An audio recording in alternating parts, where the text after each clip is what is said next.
They need you to not, they want you to believe exactly what's on the television screen.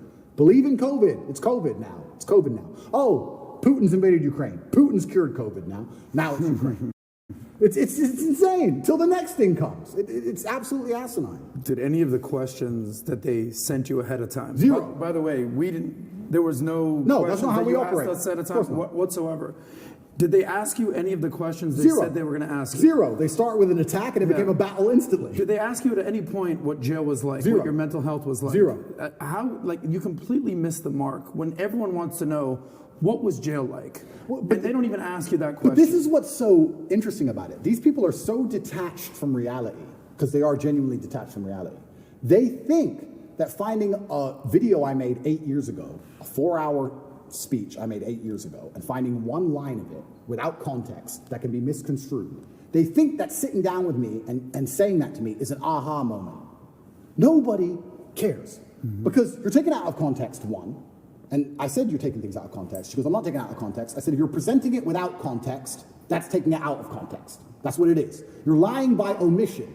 I said that to her after the camera's off, and she looked at me because she didn't understand. When you omit details, when you refuse to put in all of the details, you can lie by including one detail which may happen to be true. You can tell the truth and miss all the details around the truth, and you are lying by omission. You're lying by omission.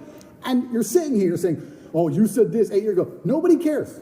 Because they know me, and they know I didn't mean it in that way, and they know it's taken out of context, and they know that it's an old video on the internet, and it's not even an aha moment they think it is.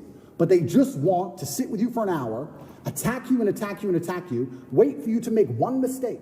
If I would have stuttered or made a single mistake, that's the only 3 minutes they would have shown. That's all they want. They want that 1 hour, then they take the little bit. With me, they cut it down to 12 minutes, and they look terrible in all of it. But if I would have made a single mistake, it would have been the only bit they shown. That's all they care about. Fake news. Did you tell them, did you say, I'm only doing this if I'm able to record as well? I said that. Because I know that's what happened with Trump as well a couple of years ago. I didn't even tell them, I just recorded it. Okay, so they didn't know you were recording. They didn't know I was recording until afterwards, and then I said, that was dishonest, I'm going to release the whole video. You told them before you released it? I told them. There is no contract or agreement with BBC? No. Nothing was signed, it was just simply an interview, okay. Because I think that was very important when you released it, for people to see what fully was said, versus, and by the way, you know the Philip Schofield interview that they put up, the 12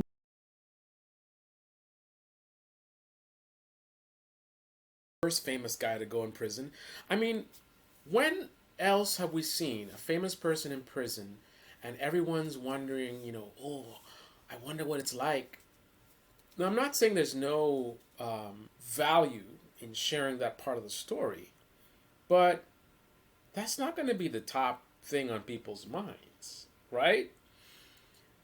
And they even admit, it's not like it's a secret, right? In the very beginning of the interview, I'm not defending BBC, I'm not a fan of BBC, I don't hate BBC, I'm just dealing with the facts, right? I don't, you know, make my analysis based on what I feel, what I like, what I don't like. Factually speaking, BBC in the very beginning of the interview state the reason for the interview has to do with his controversial statements and, more importantly, what he's been accused of, right? So, again, they're not hiding their purpose, and their purpose is logical. Now, I asked you before, who cares, like, what his jail experience is like? There's millions of people in jail all over this world. We've had many, many celebrities that have been in jail. Not many, but we've had more than a few. Why in this case would there be a unique curiosity of, like, how is Andrew Tate's jail experience, right? I would say that there's far greater demand and interest in, did he do what they say that he did? And you would think that Andrew Tate and people that like him would be also more interested in that conversation, because if you like Andrew Tate and you believe he's falsely accused, then you would love for that truth to be exposed to the largest possible audience. So you don't want them, I mean, think about this. You like this guy, you think he's awesome, you think the Matrix is after him, right? And here you have this large BBC news organization. And the story that you want to go out to the world is, how was it in prison? Like, seriously? That's what you want? Like, if you really have bought into the actual Matrix, from the guy who talks about the Matrix all the time, Matrix is my favorite movie, by the way. You really bought into that, you like this guy. Why on earth would you want the BBC to be talking about how it is in prison? Now, he's a social media guy, so he does his own content. So if you really are interested in how it was in prison, you don't need the BBC to ask him about it. He will and can share that on his own platforms directly to you, unscripted, unedited, right? So if that's what you really, oh my goodness, forget about all the sexual stuff and whatever, I just want to know how it was in prison. That's what you want, you can get it from him. But if he's on a large platform like BBC, I would think if you like him, your focus would be vindication. Let's talk about what he's been accused of.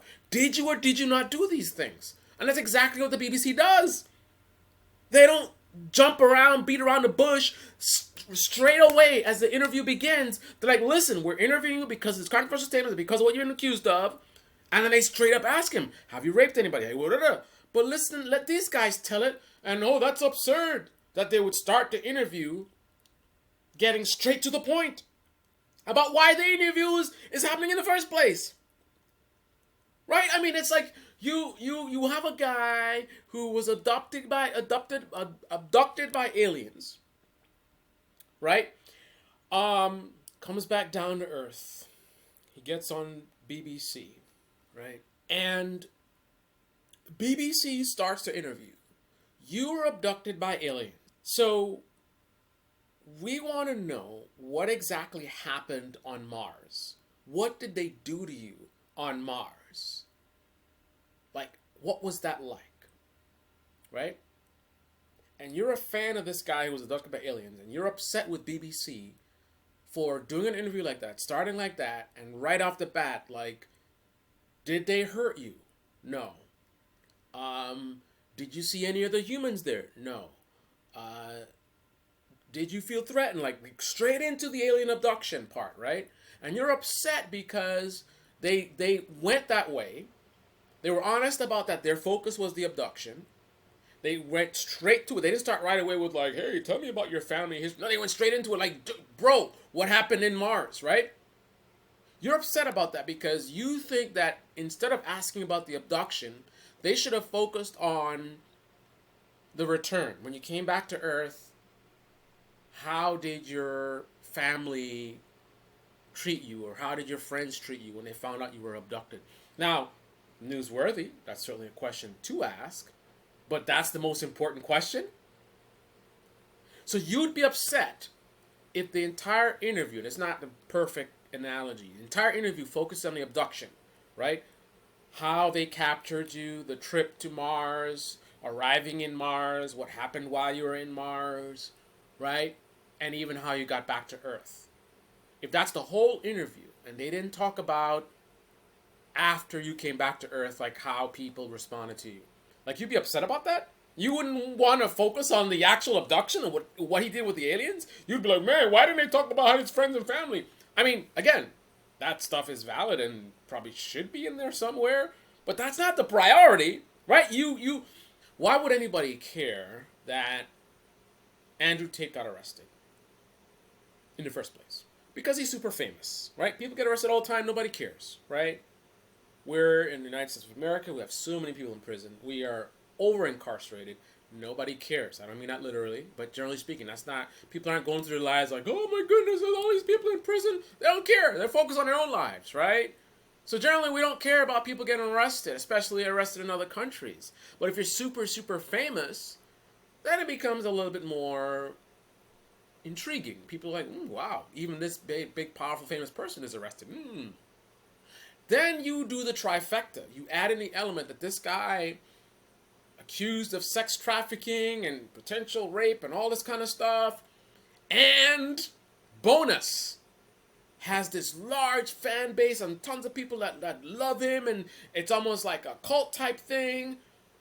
Intriguing. This is a very intriguing story. Very wealthy, in jail, and because of these crazy things that, I mean, wow, rape, whatever, that's what he's being accused of. And then all these people love him, like, whoa, explain that. How does that work, right? That's the intrigue. That's the story. Did he or didn't he? That's the story. Who cares about how it is in prison? Did he or didn't he? If you don't like him, right? Okay, some people, they don't care about the evidence, whatever. They just don't like him. Like, oh, I always knew it. Fine. Right? But even those people would be curious to see how he defends himself or whatever, or maybe BBC can catch him on something. But didn't you say this? And he said he didn't say it, and then they prove, like, here's a recording, you actually said it, right? So even the people who don't like him, not even, but they don't want to know what it's like in prison. And if you like him, again, you can get that from him on his platform. Do you want to a larger audience to be discussing, oh, how was it in prison? Like, aren't you concerned that he might be wrongfully accused, and next thing you know, they manufacture some evidence and whatever. But instead of focusing on vindication, you're focused on, oh, how was it in prison? Like, what a boneheaded perspective. Who cares? And then I watched the interview, the uncut one, and I watched the edited one, and I'm like, what's the difference? The main difference is, if I do an interview, right? Even my videos should be edited. I just don't have the time to do it. I don't have the money to pay somebody to do it. So I do it raw, right? That sounds dirty. But stuff on TV, right? Whether it's right-wing media, left-wing media, independent media, it's entertainment, it's sports, it's edited. It's all edited, right? There's a lot of raw stuff that we don't need to see, right? They try to edit it down to the substance, the core substance, whatever it is. Obviously, there's dishonesty as well, where things are manipulated, whatever. But put that aside, stuff is edited, as it should be. No one has time to sit down and watch a 2-hour interview, right? When the meat of the interview might be 30 minutes. Now, again, sometimes that can be used as an excuse for why there's a deceptive editing thing going on. But a lot of times there's false accusations of deceptive editing that's used to cover up for stuff, right? Like, you know you're wrong, but then you go and you say, oh, they cut out what I really said. But because I don't just believe, I'm not a partisan. I'm not like pro Andrew Tate or anti Andrew Tate. I'm just on what are the facts. So they say, oh, the interview is deceptive or whatever. So I instantly Google the interview. And let me see for myself. And I didn't see nothing other than the normal editing. I'm sure if you nitpick, you could probably find some little thing here and there. But generally speaking, the way they're presenting it, right away they're asking you if you raped somebody. Of course, that's the whole point of the interview. That's what people want to know. Whether you like him or hate him, that is the heart of why he's most relevant right now. Yes, he's famous for other things, but the biggest thing is a controversy, right? That is the biggest thing. Right? If there was no rape stuff, no whatever, whether it's true or not, there wouldn't be all this interest in Andrew Tate. He would have his audience, just like any social media person, and they like him, they watch him, right? And the rest of the world, it's like he doesn't exist. But now introduce that, oh, he might have sex trafficked, whatever, and he's so famous, and all these people like him, that's the intrigue. Right? The job of the media, like, and I'm all day, every day going after the media, left-wing, right-wing, independent, corporate. So I know how much garbage is out there, especially American media, right? But the job of the media is to inform, right? So you're on the outside. There's these things that are happening that have some kind of intrigue, or you have some interest in these topics, but you don't have the access. You can't go interview Andrew Tate. You can't go talk to Andrew Tate directly, right? You don't know the law and the Romanian law and all this kind of stuff. You don't have time to look at all that. So that's what the media does. It's supposed to do. They're supposed to go in and find out what the law states and what Romanian and why was he arrested, charged, whatever. And then they're supposed to have him on and let him tell his side, like, no, I didn't do it, whatever. But people said this. And then he go give a rebuttal. And that's what they did. That's what they did. But in his raw video, you know, they ask a question, hey, what do you think about X? And there's like a 10-second pause, right? I'm not saying this actually happened. I'm saying a 10-second pause, and he's like, that's a good question. But then in the edited version, the selectively edited version, it's like, hey, tell me about X, Y, and Z. And then he's right away, well, the thing I think about, they cut out the pause, right? Or maybe there was a little bit of back and forth that wasn't substantive to the core conversation. He kept saying, this is my house, whatever. But they actually put that in. A lot of the stuff, they put it in. They put in him saying, this is my house. You're not going to have a position of authority, whatever. It's in the edited BBC interview, right? Him making accusations about the BBC's this and whatever. It's in there. They didn't cut it out. But let Valuetainment buffoons tell it. Oh, they selected it. They try to make him look stupid. What? Here's the BBC interview. We are doing an interview with you because you're facing some very serious allegations. Correct. Rape, human trafficking. Yep. And also because there's a great deal of concern about the things you say and the impact that they have on young people, on women. I don't think the concern's about the things I say. I think the concern is for the level of influence I have and the reach I have. Let's start with the allegations. Have you raped anybody? Absolutely not. Have you trafficked anybody? Absolutely not. Exploited any women for money? Absolutely not. But you have admitted using emotional manipulation to get women to work in the webcam industry for you. No. We have an open criminal investigation. I am absolutely not really sure I'll be found innocent. I know the case better than you. I know it intimately and you don't. I have seen all the criminal files and the evidence against me and you haven't. I know the truth of what happened and you don't. And I'm telling you absolutely not really, I've never hurt anybody, that the case that's been put against me is completely and utterly fabricated, and I'm never going to be found guilty of anything. And it's very difficult for me to answer your in-depth questions because we're sitting here inside of the territory of Romania. I'm beholden to the Romanian legal system, and I'm not going to incriminate myself. Let me read you then what you have said about what you have done. Sure. You have said, my job was to meet a girl, go on a few dates, sleep with her, get her to fall in love with me to the point where she'd do anything I say, and then get her on webcam so we could become rich together. I don't think that's what I personally said. I think that's exactly what you said on your website. No, I've never said that. That's something that you found on the internet.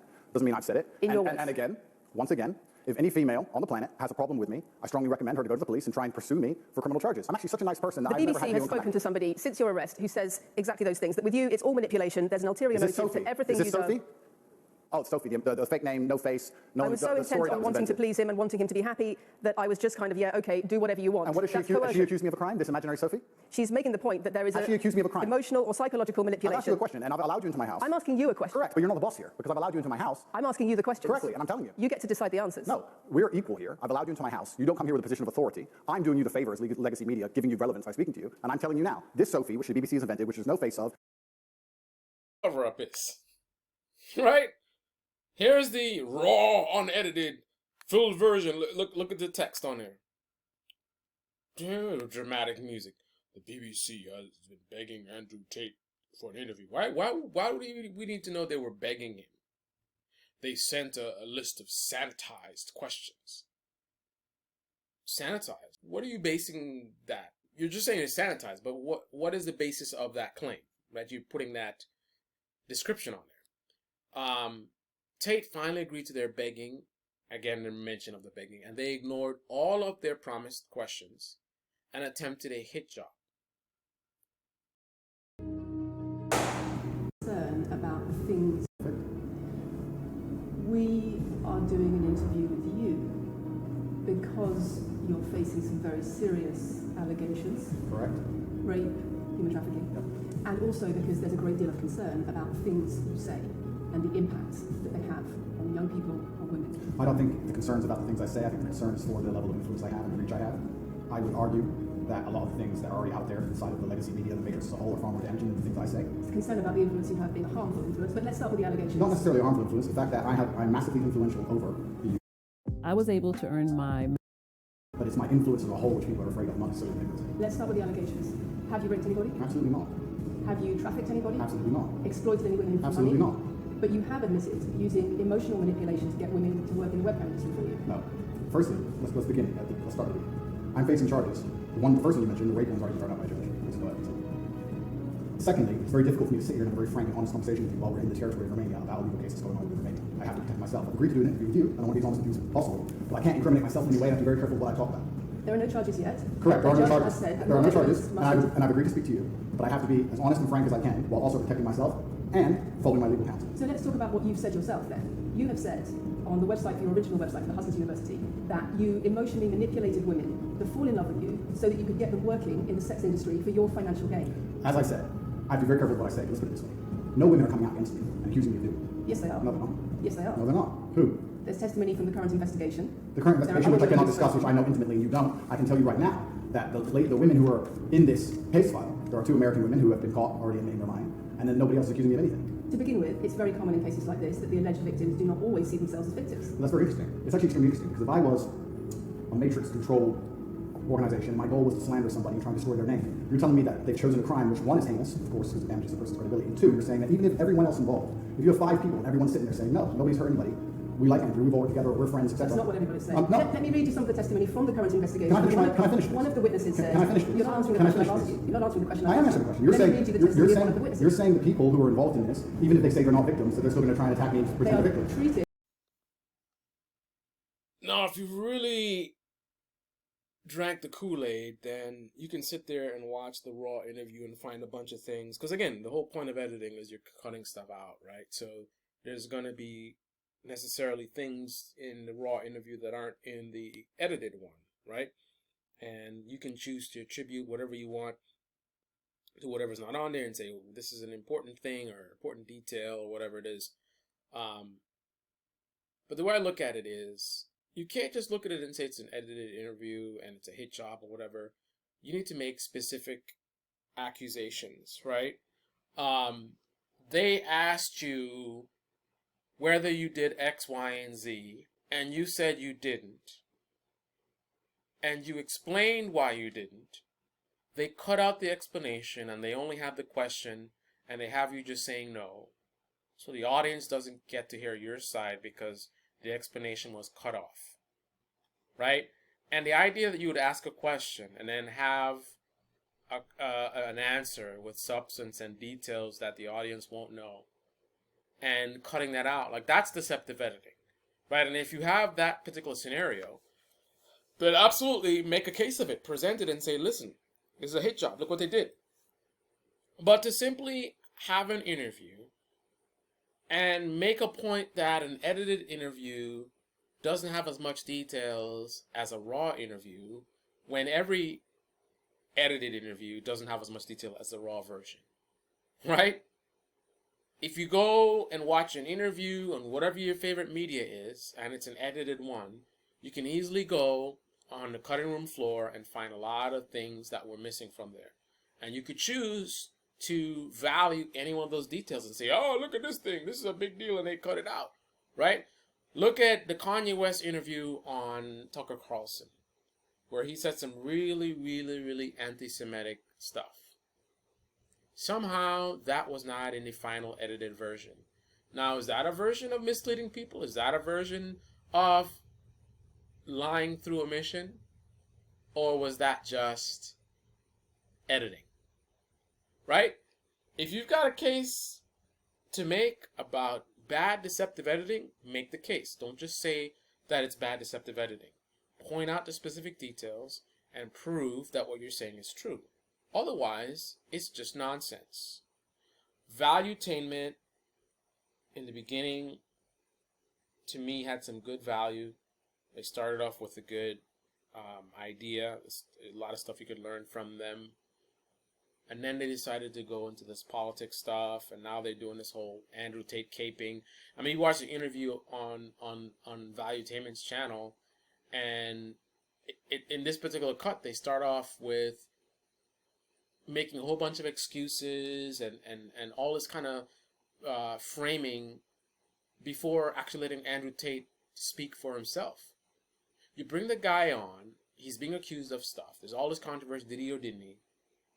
And rather than just let him speak, you're going to go on, oh, they're saying this is not, but that doesn't make any sense because why are you making excuses for him? Why are you explaining why people are wrong about him? Why aren't you asking him the question and letting him answer and let him explain how he didn't do it? Like, what the hell is that? But of course, if you like him, you watch Valuetainment do this, you'll just be nodding your head, it's a great interview, right? But CNN does the same thing, right? They got an interview with Joe Biden about Tara Reid, and let's say they start with, they're making all these accusations, but everybody who's accused you is associated with Trump or da-da-da-da, like all this kind of like excuses and stuff. And then you say, so Joe Biden, what do you think about it? Like, what? Let Joe Biden talk about, oh, who's saying it or whatever. Let him make his case. That's not how you do an interview. That's how you be a publicist for someone, right? When you spend all that time making excuses and explaining how somebody didn't do what people said they did, rather than let them defend for themselves, speak for themselves. Anyway, those are my thoughts. This is Bateman Channel. Debate me in the comment section below. Click on the like button, subscribe, smash that bell. Be well. What a joke.